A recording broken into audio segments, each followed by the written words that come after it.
Welcome to another episode of the Shoegazing podcast. My name is Jesper Ingevaldsson. I run shoegazing.com, which is one of the leading blogs in the world about quality shoes. For this episode, I once again was able to sit down with the interviewee in person. A couple of weeks ago, I traveled to Germany and France, and one of the stops was Tanneries Haas. It's one of the leading calf leather tanneries in Europe. Here I met Jacques Kress, export manager and responsible for all the Tanneries Haas clients from the shoe industry, who has a background as European agent for Allen Edmonds. In this conversation with Jacques, we'll get to know the background of the famous tannery. We go through the process of chrome tanning and the rather special way they work with their customers. We talk about how the luxury goods market have taken over from the shoe industry as the main customer for quality calf, discuss the environmental impact of chrome tanning and much more. So enjoy the listen. All right, Jacques Kress of Tanneries Haas, welcome to the Shoegazing podcast. Thank you. Hello. Yeah. Welcome to you too. Thank you. We've just been on a tour of the tannery here, and it's been really interesting, I have to say. It's a cool place. It's been a tannery for a long time. Yes, this place has been tannery since 1842. Yeah. It's really so it's a really long time. Yeah. I mean, for those who don't know about Tanneries Haas, could you just briefly go through the history of the tannery and how it sort of developed? Sure. I can say that Tanneries Haas has now 6th generation that have succeeded each other since the start of the company in 1842. And at that time, it was a gentleman called Allen Haas who started that company. And actually, he started as a slipper factory. Mm-hmm. And to produce this slipper, he needed some leather for the sole, so he added a small tannery part. Ah, okay. And this is how it started, a slipper. But the slipper business was stopped by his son in 1868, and the son kept only the tanning part. Ah. And at that time, it was vegetable tanning, and the son changed from sole leather to upper leather. Okay. And this is how it started to be a tannery using calf leather. And when was this around that used? It was around 1868, so at the end of the 19th century. Mm. So no more slipper. And then it developed to chrome tanning in the early 20th century, when the chrome tanning really began. Yeah.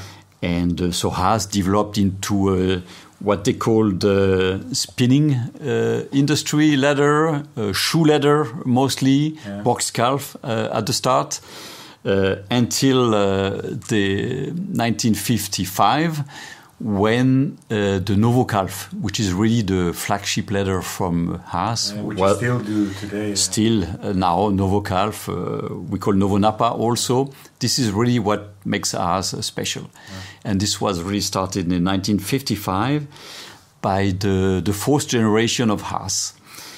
Unfortunately, in 1966, there was a big fire here with big damages, and the company almost went bankrupt. Oh.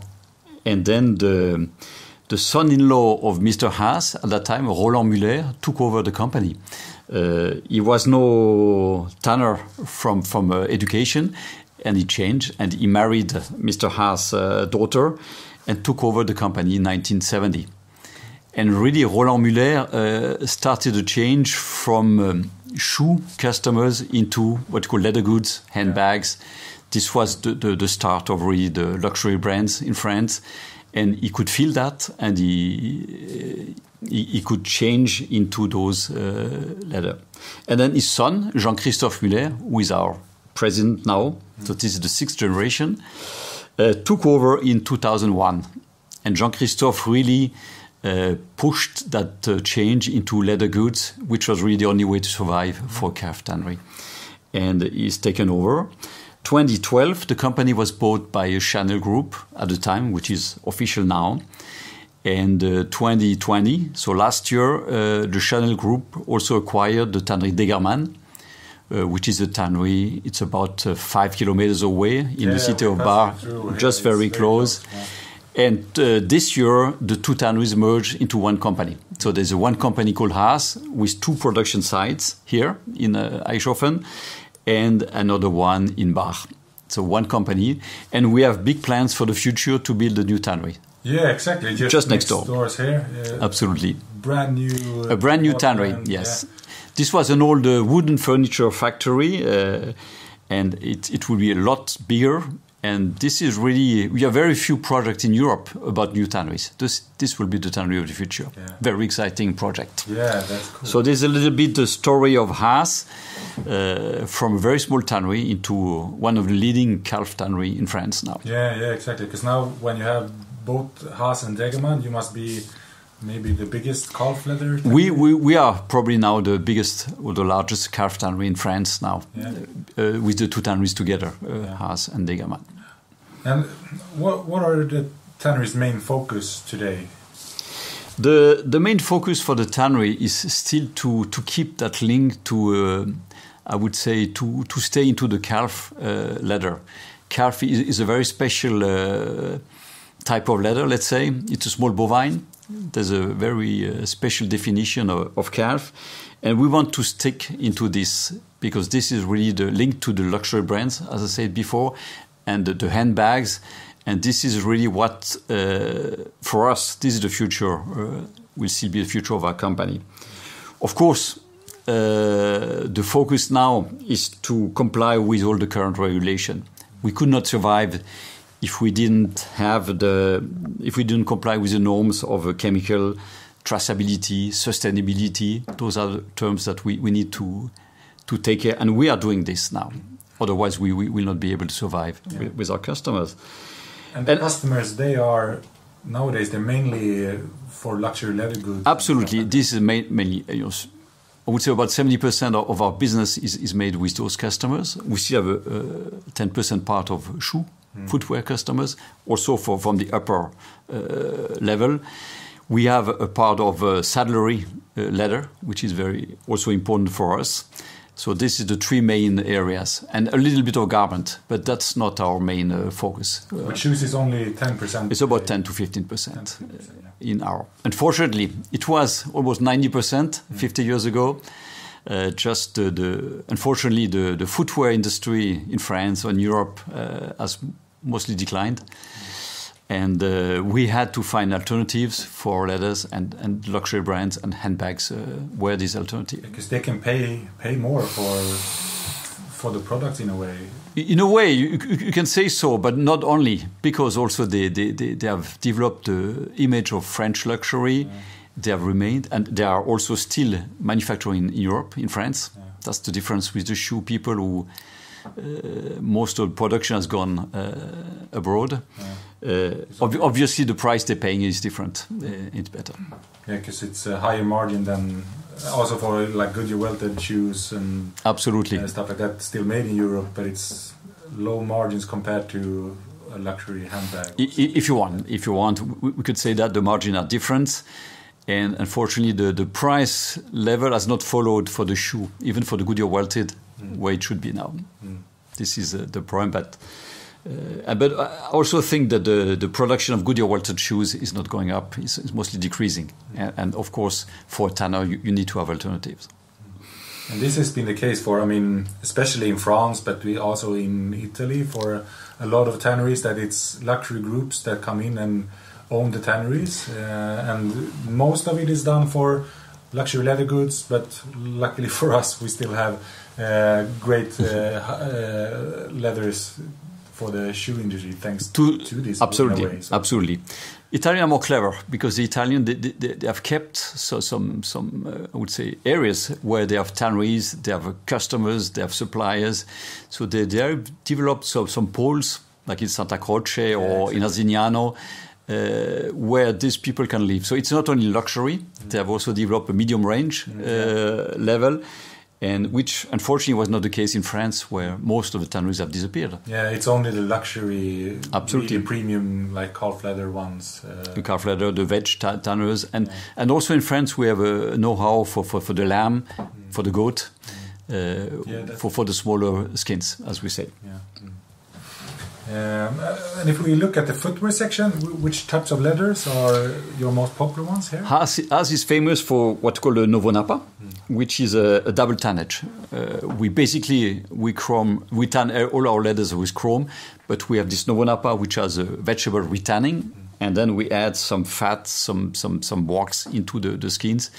This is really the flagship leather from Haas, Novo Nappa, which we're using smooth, printed. This is used by by some shoe companies, and they like the patina. It's fantastic leather. It ages very well. It ages like a natural, really nice patina. Absolutely. So not only for shoes, but also for shoes, and the leather. It's not waterproof, but it resists very well the water. And after being wet, it comes back to a very good state. This is I would say, one of our flagship leather for shoes. Then we have what's called Nevada. It's the name of the leather, which is a burnishable type. Burnishable means that the manufacturer will finish the leather the way he wants, with a brush, with wax, which really gives a shine, will gives a darker shade to the leather. And the burnishable leather is one also what Haas has developed very well. And then we have some printed leather. Yeah, because you don't do box calf here. We do box calf. We have a production of box calf, small. I would say it's not our major leather. We can do that. There are some good other tanneries making box calf. We have some, but it's not our main leather. And can you just briefly explain what's the difference between box calf and, because you still do aniline dyed calf leather chrome, but it's not box? Box calf is a typical chrome, only chrome. There's no veg in box calf. Box calf in the past was glazed and with casein finished. So it's a shiny leather, not dyed through, very firm, used mostly for shoemaking, for Goodyear welted. I would say it's a specialty. It was glazed in the past with a stone. Nobody does it anymore. And I say box calf because it's a leather that you can polish. Yeah. Instead of our Nevada, which is burnishable. Again, that will be. It's a little softer. It's eye through. It's more natural, I would say, than box calf. A little bit matter, but you can give some shine. But the real shiny leather is a box calf. And I think for shoe people, they know of your I think Edward Green, for example, calls it Utah grain, which one is your printable letters. Absolutely. You do some Scotch grain and... Absolutely. We have different Utah, Scotch are names of our prints. So it's really names that we gave to the prints. But at the print, again, it's a way to give a shape to the leather. It's embossing the leather. And that helps. It's a good alternative to smooth leather. And do you also do these mottled... leathers, museum calf, one often call it, that type of leathers? We tried. We also made some trial. We would like to go that. This is a way that you take the color off and you rebuild the patina. Yeah. And obviously Il Cea and Berluti are the big one on that kind of leather. We do some. Again, it's not our I would say, main leather. We do a little of that too. Yeah. And you yourself, you have a background in the footwear industry. Could you tell me a bit about that? Sure. Actually, I started in the leather business in 1989, so more than 30 years ago, and I joined another tannery in Alsace called Costil. Okay. Costil was, at the time, the largest tannery in France. Doesn't exist anymore. And at that time, Haas was very small. Yeah. So you can see how things change in the world. Yeah. So I joined Costil as international sales, which is really my background. I don't have a technical background, no leather. I learned about leather, being at Costil. And one of my customers was a company called Allen Edmonds in the USA. Yeah. And I always enjoyed their shoes. And I always had a good connection with them. And they had a charismatic president at the time, John Stonework. Yeah. And he offered me a job as international sales manager based in Europe to sell the shoes in Europe. And that was great for me because I always liked those shoes. And I remember the first time I went to the company, he looked at my shoes and he said, now you go to the shoe store and I offer you a pair of Allen Edmonds. And for me, for Goodyear welted shoes, they're the most comfortable I ever worn. Okay. So it was really a great story. Then I stayed there about 14 years. Yeah. And then I saw Jean-Christophe Muller at a trade show, leather trade show. And I knew Jean-Christophe from my time from Coast Hill. We had good connection. And he told me he was looking for another international sales manager. And at that time, Allen Edmonds has been bought. John was no more there by a financial group. And I thought maybe it's time to go back to a French company. And so I joined Haas in 2008. Mostly I am doing the shoe customers, the export sales, which is mostly Italy and China now. And I've been very pleased to go back to Alsace, which is my region, my native region, and to return home and in a great company, honestly. And I could see the evolution of the company. It was really great. So this is how I came back from shoes into leather, and I started in leather 30 years ago. And what's the most interesting part with working at the tannery? Working in the tannery is a very challenging job because the product is fantastic, leather. It's natural, unpredictable. You do the same thing and one day the leather comes out very beautifully, and the next day you have some trouble. Yeah. It's a lively product. It's not like steel or plastic. The product first is great. And secondly, you meet great people in this sector. I'm talking about customers, competitors. We have great relation with our competitors. So the environment is good. Of course, competitors are competitors. So if you can take a business, you do. But you're dealing with passionate people. Not only people looking for money, but really looking at the product. And again, I go back to the product. Either you like it or not, or you must have a connection with the product. And leather is always exciting. It's always new developments. Every day you learn. I've been there 30 years, but every day there are new things that I learn, and I will never finish learning. So this is the great things about working in the tannery. Cool. Yeah. And okay, let's for those who don't know, could you take us through the tanning process? I mean, from raw hides, because that's actually what you do here, which is not that common for tanneries nowadays. Most buy like wet blues finished, but you do everything here.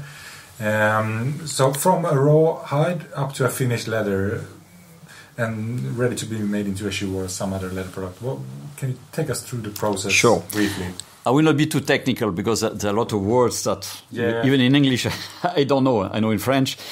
But, and you're right, Haas, we master the whole process. And basically what is tanning? It's changing a raw hide with hair into a piece of leather. So changing a piece of material that can rot into leather, which is noble material. So we do the whole process. So basically we buy the hide from the slaughterhouse, and this is a byproduct for the meat industry. You must know that if nobody eats meat tomorrow, we'll close down. But that's another subject. So we get the raw hides with the air, with all the dirty here. And so you only work with calf leather. In France, calf leather hides is 8 months. Absolutely. Up to 8 months. Absolutely. Which is a really important thing, so to speak. Yeah. There's a precise definition what is a calf here in France. It's a bovine, so this is the race, that's no older than 8 months and that has not eaten any grass. So they stay into some close place. And this is a calf, so 8 months old. And we buy 95% of our hides in France. Not because we're patriotic, I always say, because the best hides are in French, because the French eat veal, as simple as that. So we buy directly from the slaughterhouse. Then the skins, or the hides at that stage, we call them hides, are cleaned. We take the air out, and then they are tanned. And the tanning process is a chrome-based process. So we're using salt of chrome. After we have cleaned, we have taken the airs away, and then we have what we call a stage which is wet blue. And wet blue, at that stage, the skin cannot get rotten. So it's leather, but not finished leather. And this is then that we After we have the wet blue, we select the skins for the different articles that we're making. We take them to the final thickness also by splitting and shaving. And then we dye. So we give the color, which is in 2 stages. There's a base color that is made in drums. And then the final color is given by the final finishing line, either by spraying, with guns, we say spraying guns, or by roller coating with cylinders. And of course, we do different colors. We do some different smooth, printed, soft, firm. So this is all the different shapes that we give to the leather until we get the final skin, which is used by our customers to make a shoe, to make a bags, to make a watch straps. So the whole process takes about, I would say, 6 weeks. From the hiding hair until the end. And you really see the difference between the slaughterhouse, the dirty skins, and the final noble piece of leather. And you've seen that before, this is interesting. It's sort of a wonderful transformation that goes through these buildings here.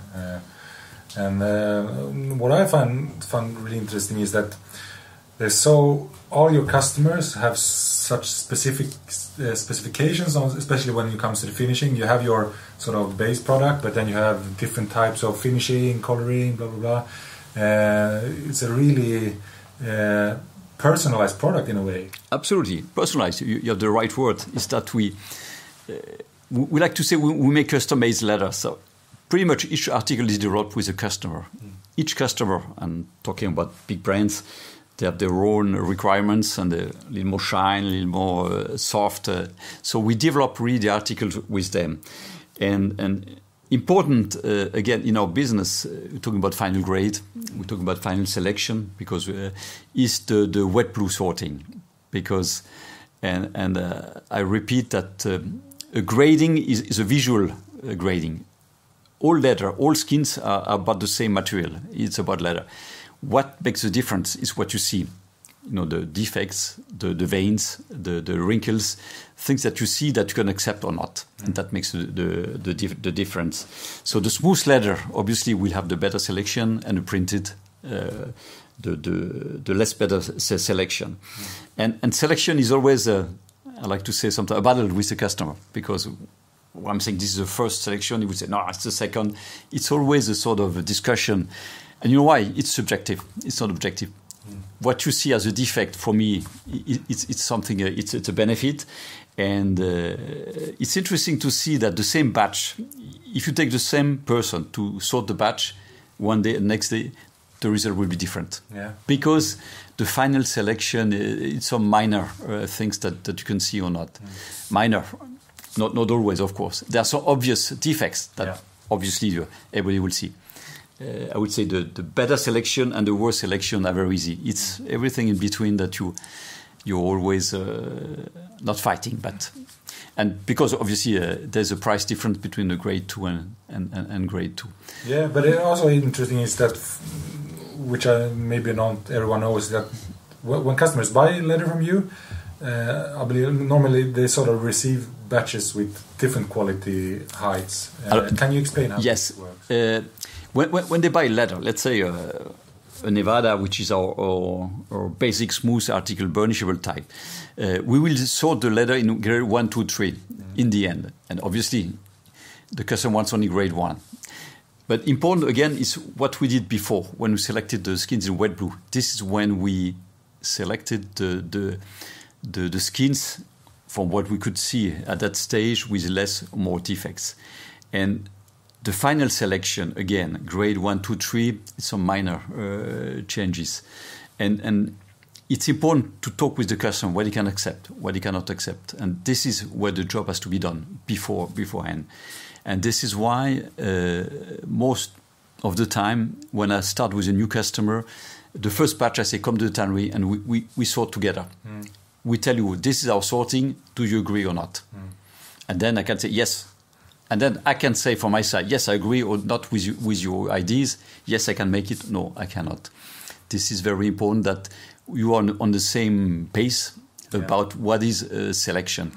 Because, again, things that you can accept or the final consumer will accept, you have to have definition about that. But and a batch is, you have sort of two stages. Is 70 square meters or 200. 200 square meters, and it depends on the drums. Absolutely, it depends on fact of the dyeing drums. This is the first stage, and this is why we say to our customers, you have to order minimum 70 square meters or 200. So 70 square meters is 35 skins, roughly, and 200 is 100. And this is the size of our drum. Because when we do the dyeing process, if the drum has 35 skins or 20 skins, it takes the same time, the same energy. So we have to maximize or to rationalize the production. Unfortunately, we have customers who can buy those minimum. So if you have a batch of 35 skins, in the end, that's inspected, and I repeat, important is the wet booth selection, then depending on the article, a printed article, you have 80% of grade 1, a smooth one, natural one, you have maybe 10-20% of grade 1, and maybe 70 grade 2 and 20 or 30 of grade 3. Yeah. But again, I cannot tell in advance what will be the final proportion. It depends. It depends on the final sorting, and we try obviously to have the most grade 1 because the price is better, so it's better for us. But it's impossible to tell customer you will get so and so much. We're trying to have some sort of, I would say, proportion indication. Yeah. But it's impossible to say you will get exactly this and this. In the quality shoe industry, there's a lot of talk about how it's getting more and more difficult to get a hold of good leathers. And it's been the case. I've heard it since I got into this, and I'm sure it's been like this forever. But the talk now is that sort of much of it's starting with lesser quality raw materials and other explanation. What's your view on this? I always like to say, I started in this business 30 years ago. At the time, the elder people told me it was much better 20 years ago. So there's a tendency to think that it was better before.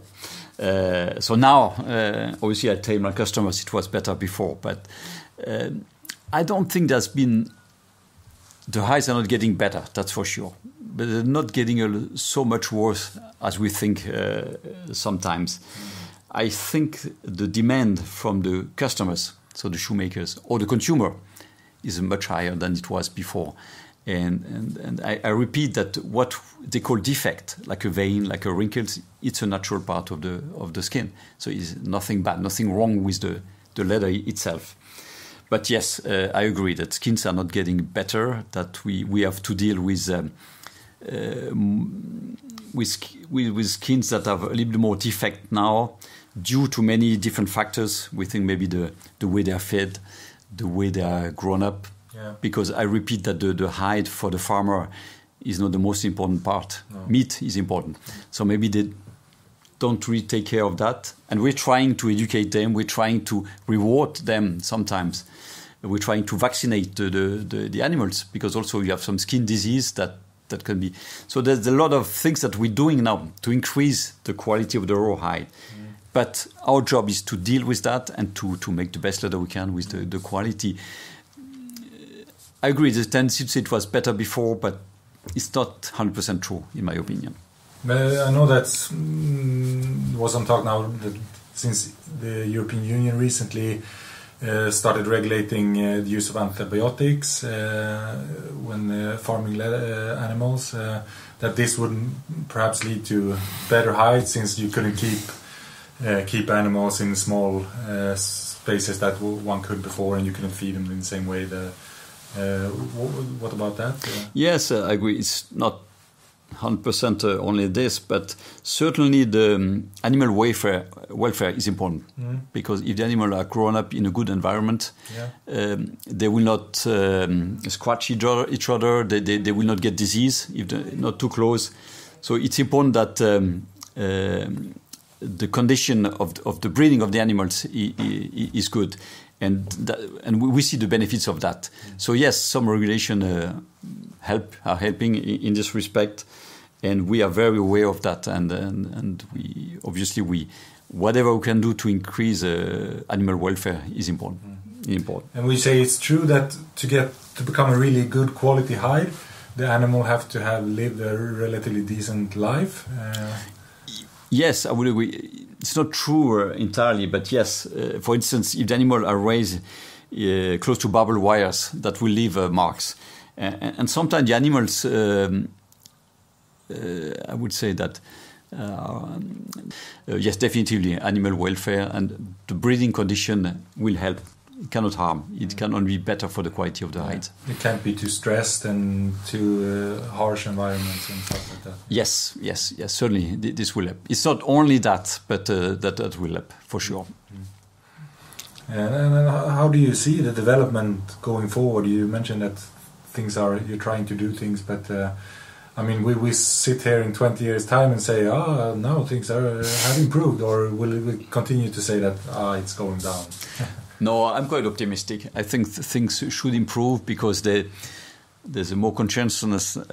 People are more aware of animal welfare and you know and hopefully the good quality of the meat. That's important also because I repeat, we are byproduct of the meat, and a good meat usually means also a good hide, that there are no more antibiotics, that they're raised into good condition. I'm quite optimistic that this conscientiousness, this awareness will bring better quality in the future. And I'm quite confident that people will still eat meat. Whatever some people say, it's important, but a better quality, maybe less quantity, better quality, and that will help for sure for us. And don't forget that we are a recycling activity. I would say one of the first in the history of mankind, because the people from prehistoric times, they saw that they could use the hides of the animals they killed to get clothing, to use them for many different aspects. So think about that. What would happen with those hides if we were not there? They would be burnt, they would be disposed. So it would be a lot of waste. So I'm very confident about the future of that.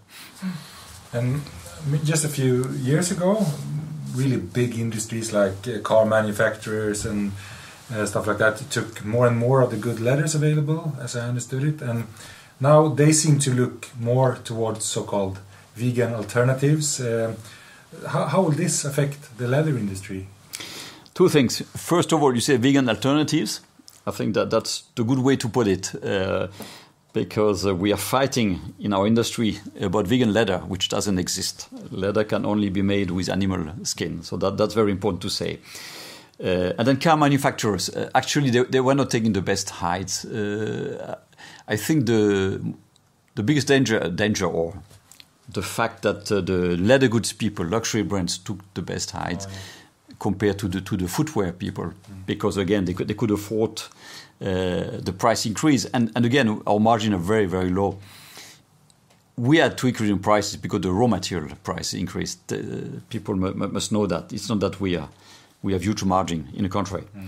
So car manufacturers, they were using mostly big hides, cow or bulls, and to be honest, if you look at the leather they were using, it's a lot of finishing on top, because they have very strict regulation about UV, about the sun, about not getting stained. So for me, it's a kind of leather. And even if the car manufacturers go away from leather, I don't think that will affect our business anyway, not because we're not in that business. But the best hides now are really taken by the luxury brands for the bags. Yeah. But if you look at the vegan alternatives in general, which also in footwear becomes more common, how do you see this? Honestly, I think it might be a fashion for some time. But when people realize the benefits of leather, that it can breathe, that it can age as well, the alternatives, the vegan alternatives, will be plastic mostly. Yeah. Or vegetal material, it won't last long. It will be even worse for the environment, because plastic, we know, is bad for a leather. So it might be a fashion for some times, but frankly, I think people will come back to leather, as I always say, as a natural product, which has lots of benefits. So possibly in a few years. There are other things that we need to take care. We'll talk about the tanning, which has to evolve. But for me, vegan alternatives will will not. Will probably a few times, but will not be there in some times. We'll see. I'm not divine. Yeah, you're biased, so to speak. And of course, I'm talking about my business. But yeah, you mentioned. I mean, what's your view on the fact that leathers, and then especially chrome tan leathers, are seen as bad for the environment for a lot of people? I would say it's very simple. Chrome tanning is not bad for the environment as long as all the water use is cleaned, as long as you comply with the regulation, which we have to do. And we would close down tomorrow if we didn't comply with the regulation. Chrome tanning, if it's done properly, is no more dangerous than anything else. Obviously, there's a lot of talk about chrome tanning, but as we said before, this is done in different countries who has no regulation, and I'm talking about Asia mostly, or not only the Far East, but you see some TV show reports about Bangladesh, for instance, where it's really bad, and then can be dangerous, I agree. But done properly, as 99% of tanneries in Europe, and all our competitors, all the tanneries in Italy, are complying with the regulation. We have a water treatment station. We are building the tannery of the future now, and this is a big part of that. And we will not be operating with all the controls that we have if we didn't comply with those regulations. So chrome tanning, for me, is no more dangerous as long as you stay into this chrome tree. And again, I don't want to be too technical. Once it changes in chrome 6, it could have some dangers. But the chrome tanning we're doing here now is not dangerous for anyone. Yeah, and we talked about it briefly before, that one problem I see is that when it comes to disposing chrome tan leather, as long as it's done in a good way and you don't burn it, absolutely, nothing gets out in the nature and all that. What is the problem is that in many, like I see in Sweden, it's only a few municipalities that actually can handle leather and take care of it. Most would just throw it in the regular garbage bin, more or less, and then it will be burned. Absolutely. And that's a big problem in the other end of the cycle. I fully agree. This is all part of the recycling industry, of what you do with your waste. And we've done that before. And you've seen the water treatment before, which is important. And the water company here in our town checks what we are, letting out, our affluent. So we know that we are complying. And again, when it's done properly, I repeat, there's no danger. But yes, you're right. At the end of the chain, what you do with the old shoes, what you do with the old bags, and this has to be done properly also. And what more do you do at Haas to be as environmentally friendly as possible? So we have a special department now in our company, in our group, that's doing with this what you call social responsibility and environment. So two things in the tannery that we're building now. It will take a few years. Still, it's not yet finished. We want to have a lower water consumption. It is very important that we don't use too much water, that we treat it properly, that people work in a safe environment, that we know exactly what to do with our waste, that they also disposed in an environmental friendly activity. So this is now taken into account in the conception of the tannery, which was not the case before because it was different. So we are really focused on that. Our owner wants that. That's very important. And so we are taking that into the conception of the new tannery. Again, less water, less chemicals, what you do with the waste, and also for the people that the handling is less, so that people don't have to automatization as much as possible. So again, use of the chemicals and the waste. This is important. Yeah. I think for me it's quite interesting because I know now from the tour that you're starting to develop chrome-free leathers, but you don't even mention this as part of the sort of be more environmentally friendly? No, because as I said before, and I want to be logical with myself, it's not dangerous. Yeah, you're right. We're investigating chrome-free because it's a demand from our customers. It's a fashion now also. Again, I don't know how long this will last. So we have now to offer alternatives, which is a chrome-free, what you call metal-free leather also, which we think is more now a request, and we don't know how long this will last. It might last long, and then we have to comply with that. So we have some alternative tanning methods, some synthetic and some mineral tanning, not veg, because veg tanning is not always as friendly as you can think.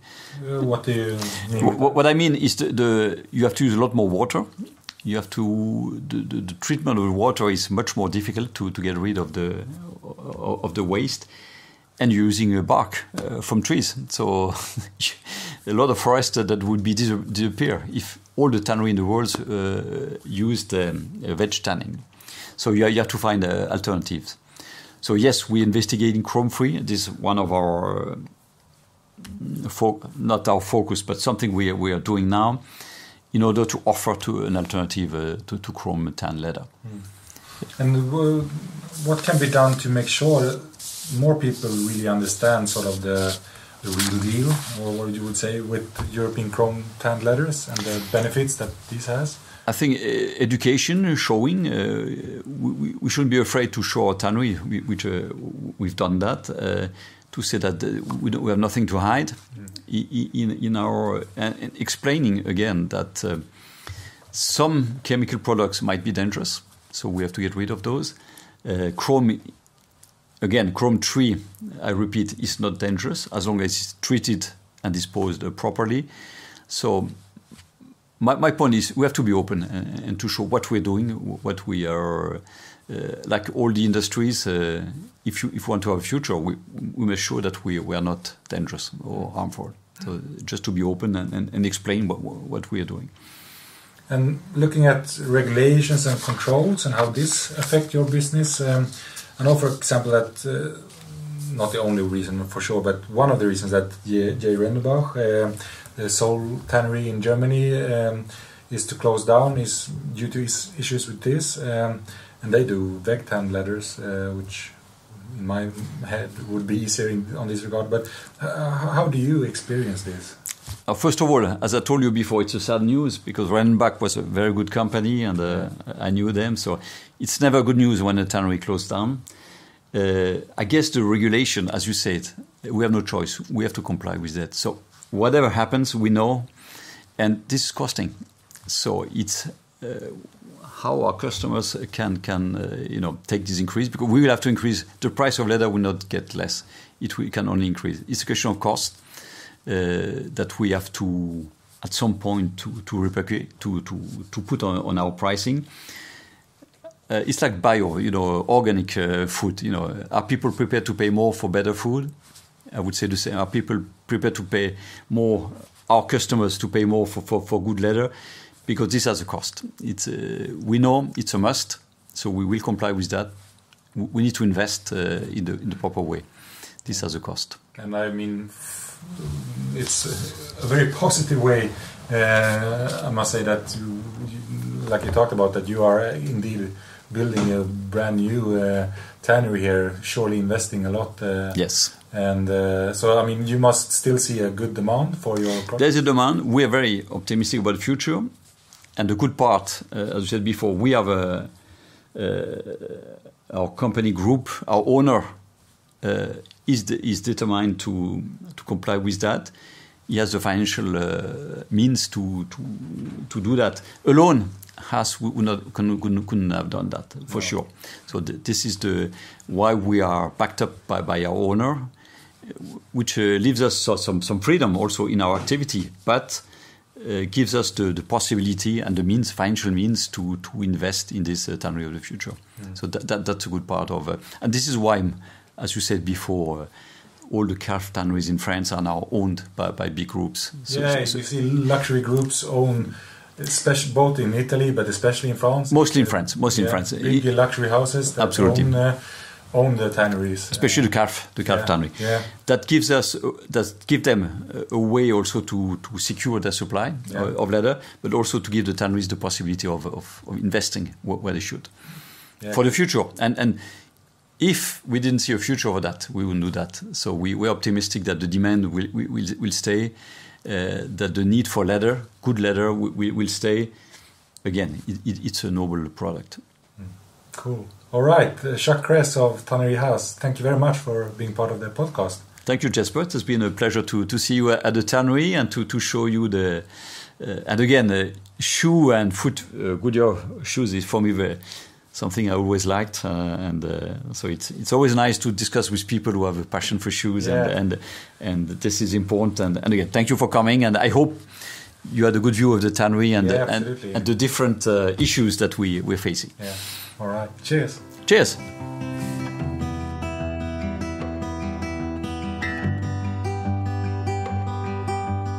Thank you for listening to this episode of the Shoegazing Podcast. For much more on classic shoes, visit shoegazing.com.